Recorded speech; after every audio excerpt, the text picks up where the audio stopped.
Good morning. Happy Wednesday. Today is the 25th day of May, and this is the 13th episode of season 4 of the Be Your Own Hero Show. Hero is an acronym. It means helping everyone reaps optimism. In other words, helping others helps you. It's a reciprocal action. Try it. You will definitely like it. I'm your host. I'm Sekouwrites. I am a professional creative, an author, a speaker, a playwright, and many other things. I'm also the creator of the Hero Ministry movement, which is my effort to uplift and inspire people in general and the unhoused community in specific. That said, shout out to New Thought Media Network for allowing me this space and this platform to talk about my journey of becoming not just my own hero, but my own financial hero.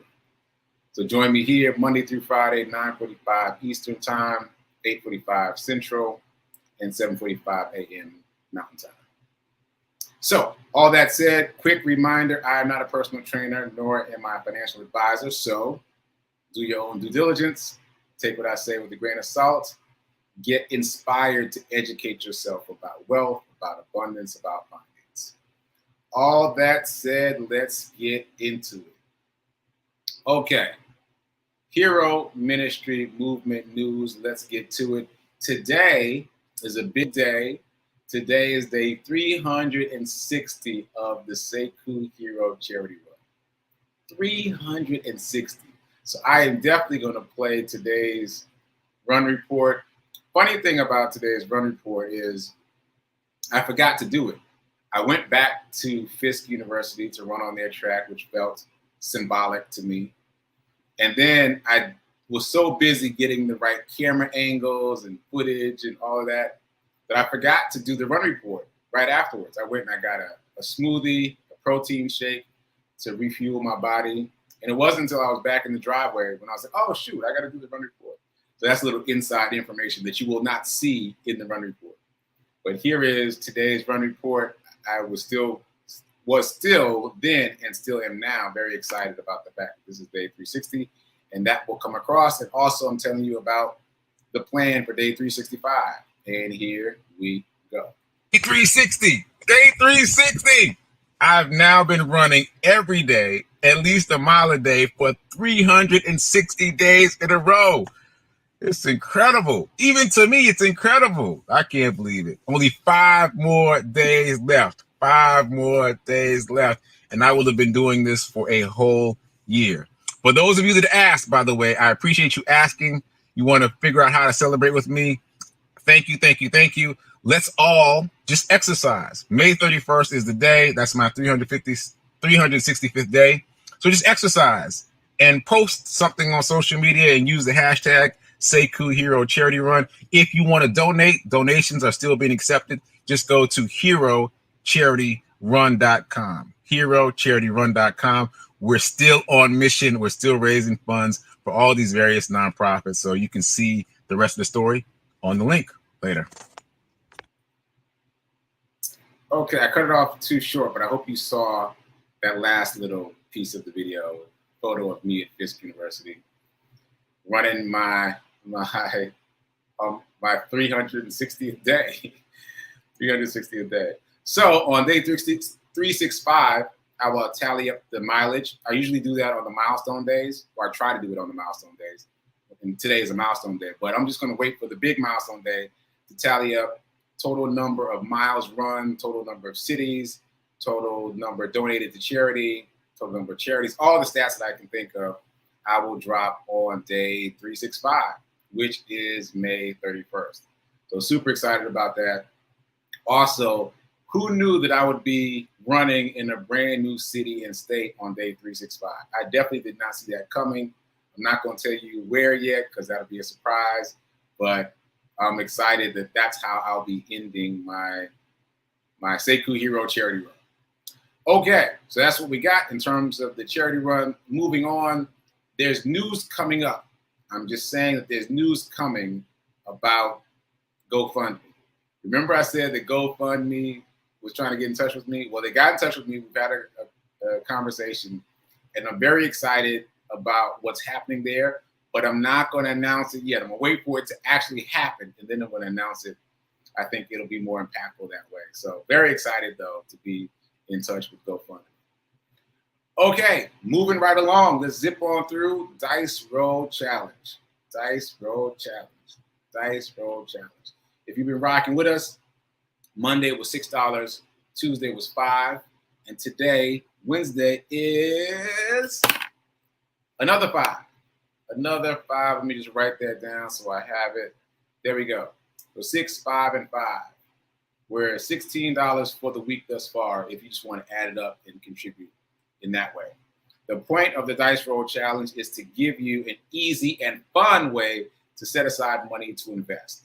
This money should be set aside for investing because so many people say, oh, I don't have money to invest. And I know I used to be one of those people. I used to say that all the time. I used to think, oh, when I get money, I'll invest money. Bad idea. Bad idea.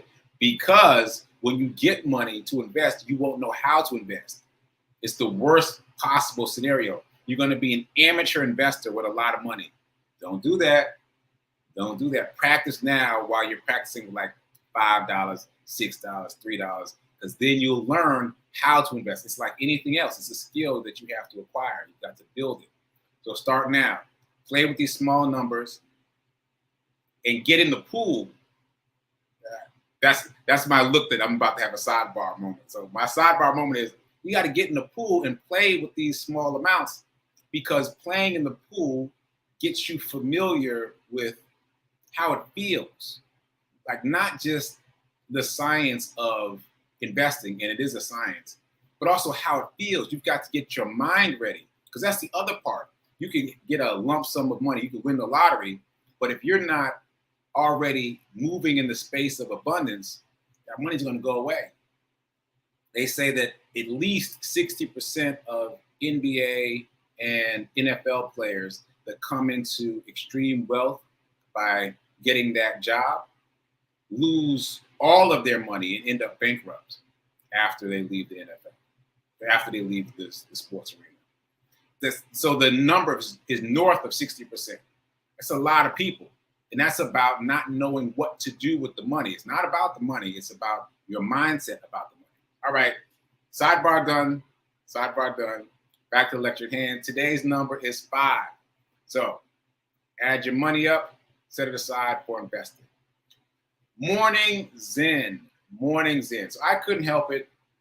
I had to take a look at the book that was suggested to me by Kendo yesterday. I mentioned it. I said that the author of How to Solve All Your Money Problems Forever, Victor Bach, also wrote a book about poker. Who knew?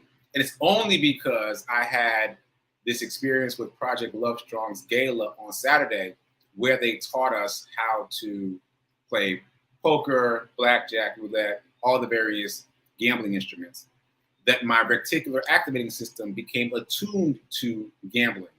Therefore, I noticed this book that was suggested by Kendo was written by the same author that I'm already reading for the purposes of the show.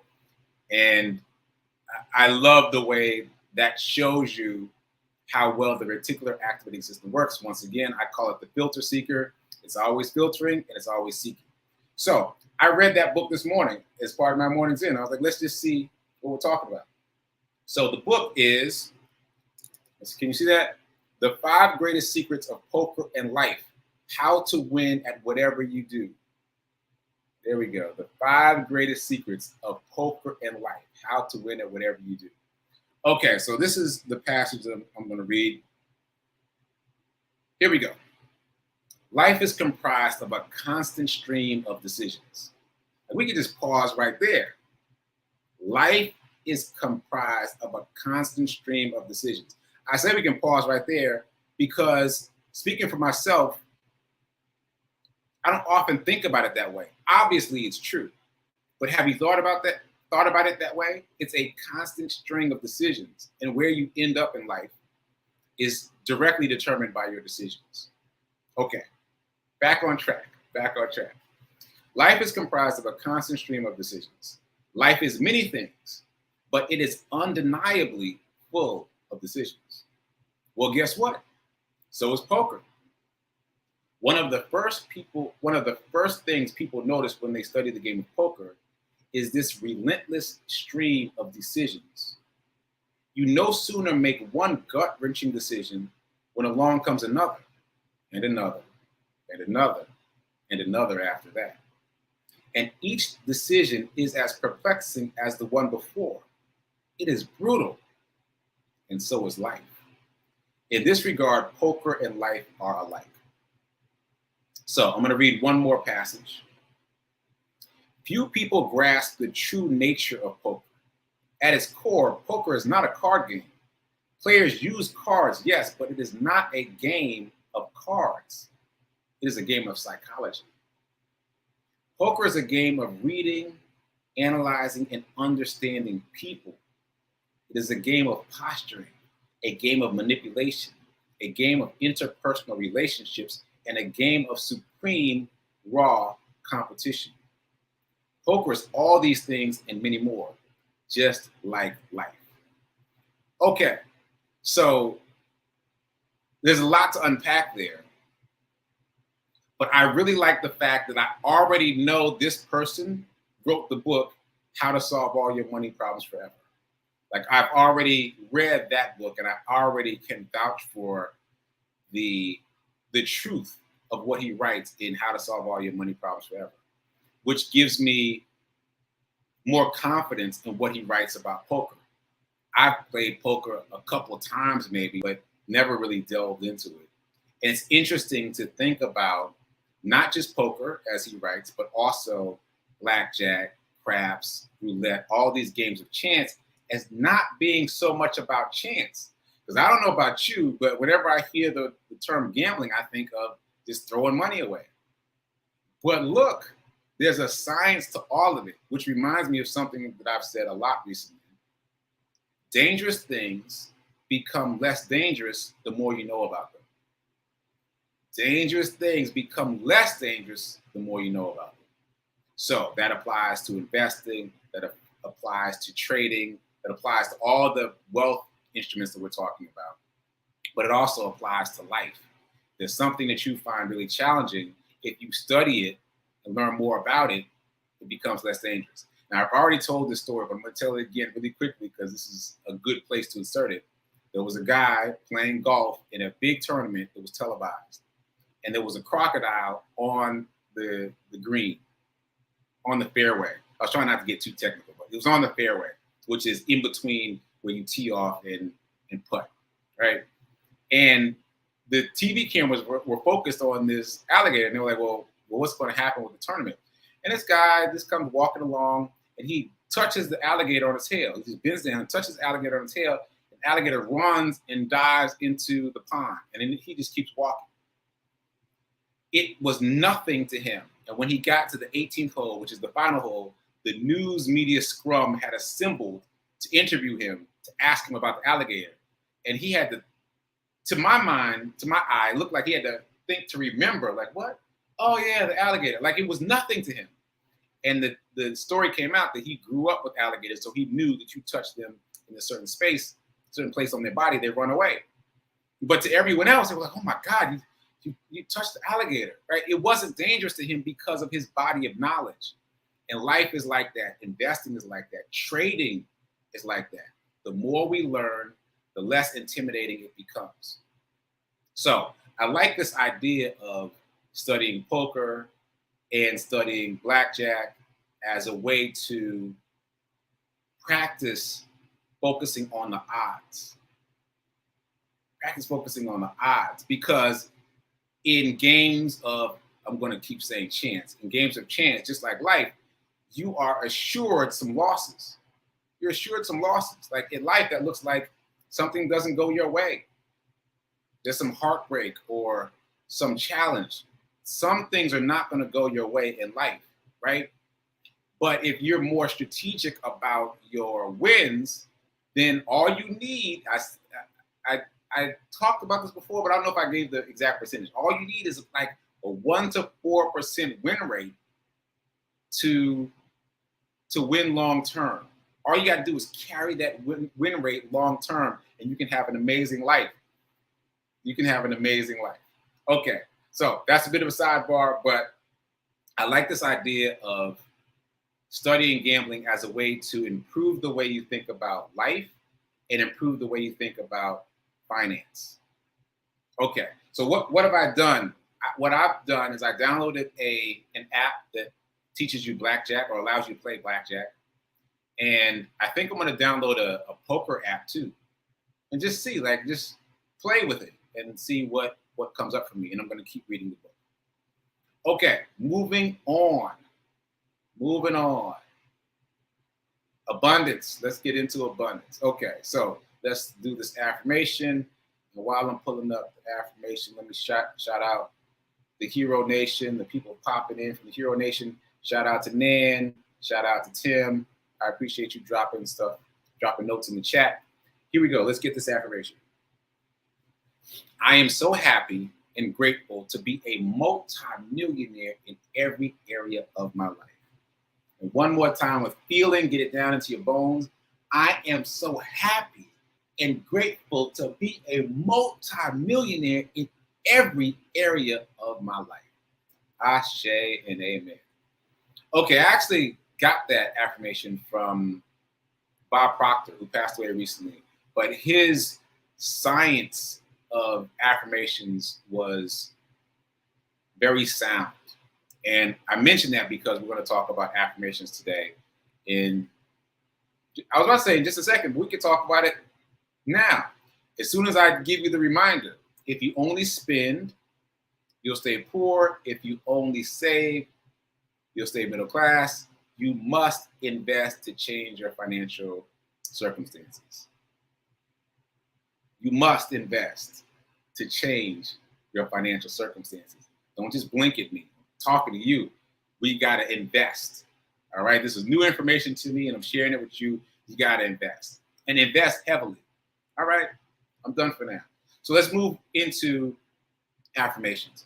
All right. So this week we've been talking about cars.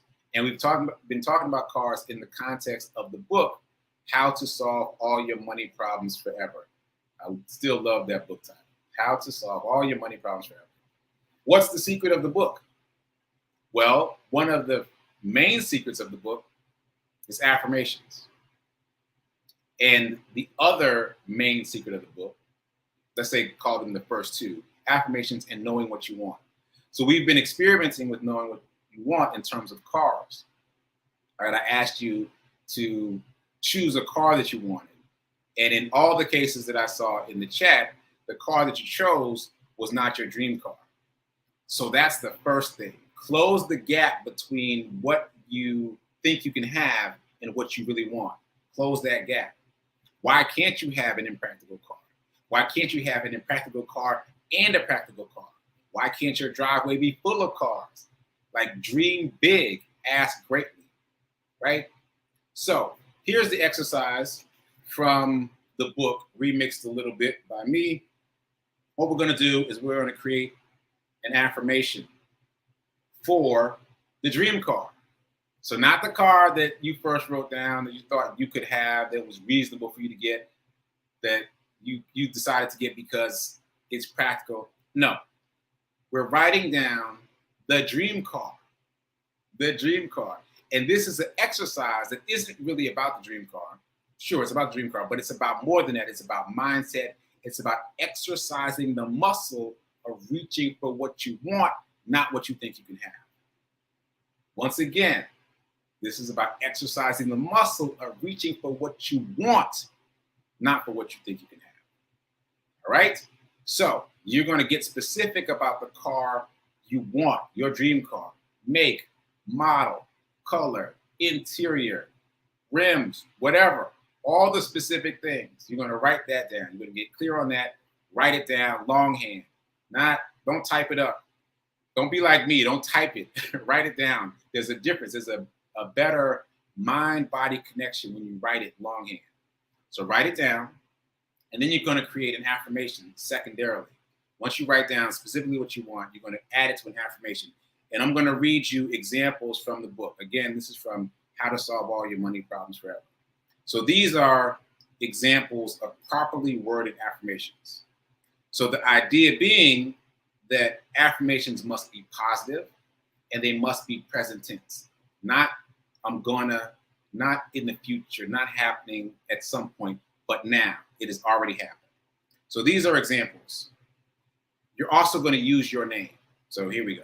I'm going to read a couple of them. I, John, have a new Kenmore dryer in the basement.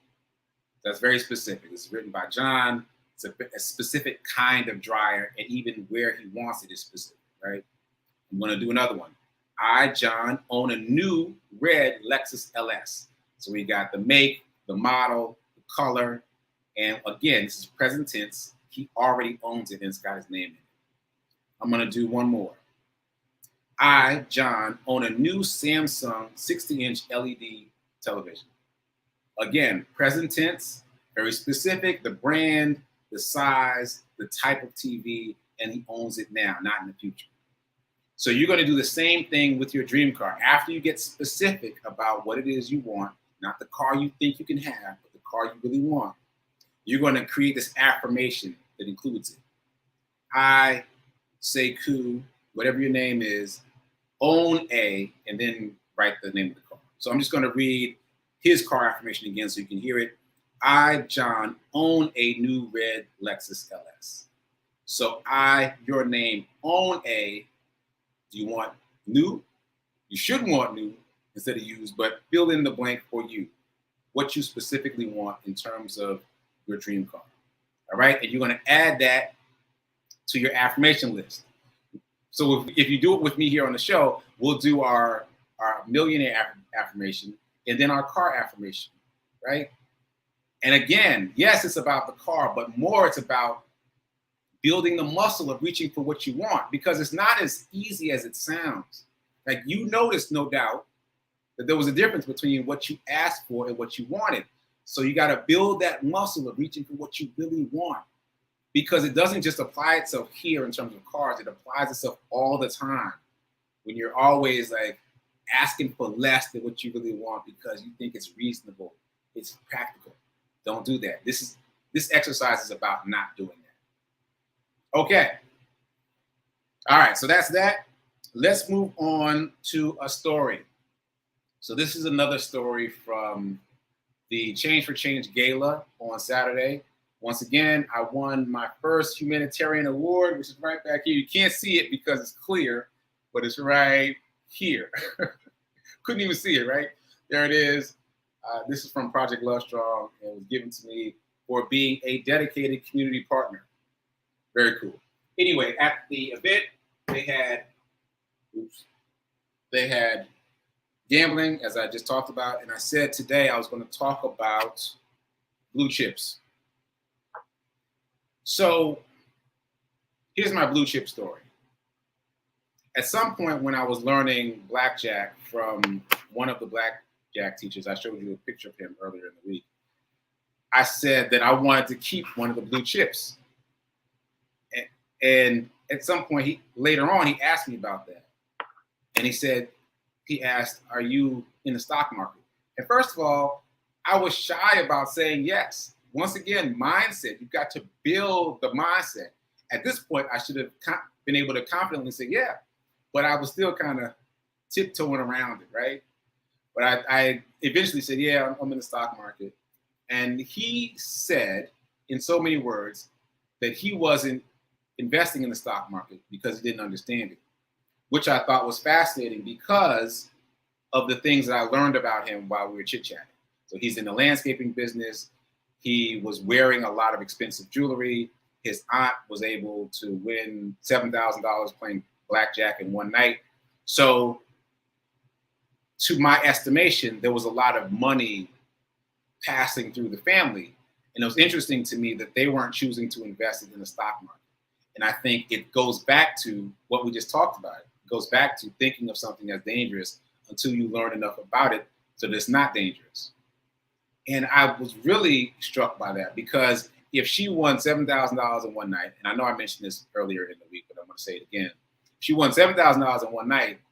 If she put all the $7,000 back into the casino, then it's gone. Like, you've got to cash out, stack some into the stock market, because that's what we're talking about. Stack it in the stock market in an index fund, and then that money is making you money forever. Until something happens to the stock market and happens to index funds, it'll make you money forever. Like you put the $5,000 in there, and I'm just using an arbitrary number. Like she invests 5,000 and keeps 2.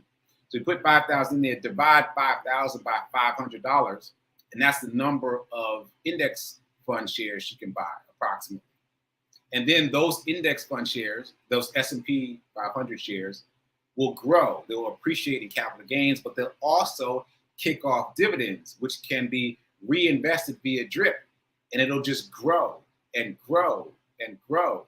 And she could pass that on to her nephew or to her kids or whoever else, and it'll still continue to grow and grow and grow. It's a way to create wealth long term. And we don't learn this in school. I don't know about you, but I didn't learn any of this until just now about how to really build wealth. And because we don't learn it, because we're taught to go to school, get good grades, get a good job, and wait for someone else to give us money, these concepts are difficult to grasp. But the faster and better you grasp them, the more you can create wealth for yourself. And the longer you wait, the more you delay creating wealth for yourself. And the more you just put a little bit of money in and a little bit of money in, you're only going to get a little bit of money out, a little bit of money out. I've said this before, but Wall Street Trapper, he invests 50% of his income. Whatever comes in, 50% goes in the stock market. Half stock market, half Shaq, 75% stock market.